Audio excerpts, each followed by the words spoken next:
will see if my contraption works today or not. It didn't work. Well, we're going to get half of the slide. So I'll guide you through the rest of the slide. Can you move it over? Yeah. No, it's not. It's not. the technician. Okay. It's not. With consistency, I'll get it right. Okay. Before I start time management, I do want to take you on a little story to give you background on time management, what it means to me. I want to take everyone on a time capsule with me. Take you back about a few years back. Try to imagine yourselves a party for a 5-year-old girl. Everyone got invited to this party. The mother planned ahead, called her friends, called the friends of the little girl. She's turning 5. All the cousins from far have driven to come see this little girl that's turning 5. And there's an atmosphere of happiness. And there's engagement. And everybody feels good to be there. As far as New York and California, they drove. They haven't seen each other in years, but they wanted all to get together to celebrate this little girl's 5-year-old birthday. There is one question the little girl has when she goes to her mom and says, "Mommy, where's Dad?" She goes, "Honey, he's working. He'll be here. He'll be here. Right now he's just working." The time goes on. They're about to cut the cake. Everyone's excited. The little girl asks one more question to the mother.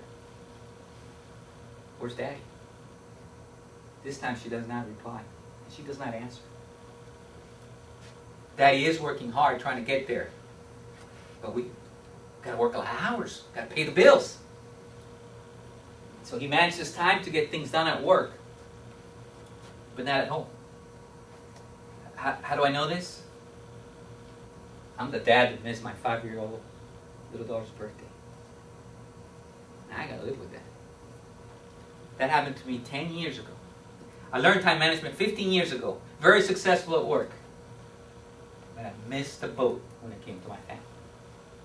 So I'm here today to share to you my 10 years of time management. First step, there's 4 steps in time management I'm going to talk about. And I got this from Frank Lee Covey.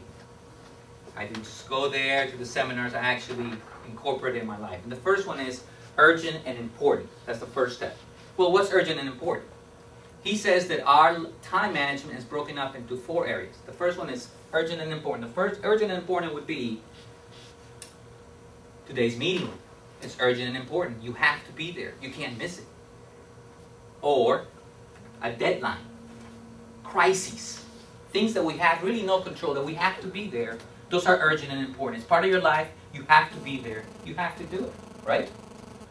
The next quadrant is not urgent, but important. Well, what would that be? Training. Extensive time spending getting ready, maybe, for this presentation. To make sure you deliver the result that you want. Eating right. Exercising right. It's not urgent. No one's pushing you to go in that treadmill, right? No one's telling you have to do all these things. But it's important. It's important for your body. It's important for you to eat right. But it's not urgent. The next one is urgent, but not important. That's that knocking I got on my door last night. And it was a gentleman from the Miami Herald trying to sign me up again. I said, I already delivered the Herald. Well, do you speak Spanish? I can say Espanol. I'm fine, thank you. It was urgent because I heard a doorbell, but it wasn't important. Important was me spending time and having dinner with my family. It is that phone call in your office that is ringing that you don't know what it is, but you have to pick it up. The fourth one is not urgent, not important. Well, what are those? Those are time wasters. Sitting in the couch, procrastinating on doing something you know you're supposed to do. It's not urgent, not important, you procrastinate. Any time that you take to not to do something or to prolong something is a time waster. Going on vacation, resting, is that a time waster? No, I need to renew myself when I go on vacation. So, what do? I take time. I plan it. That's quadrant number 2, right? So let's bring it all around. And again, forgive the piece that's missing. We got quadrant 1, 2, 3, and 4.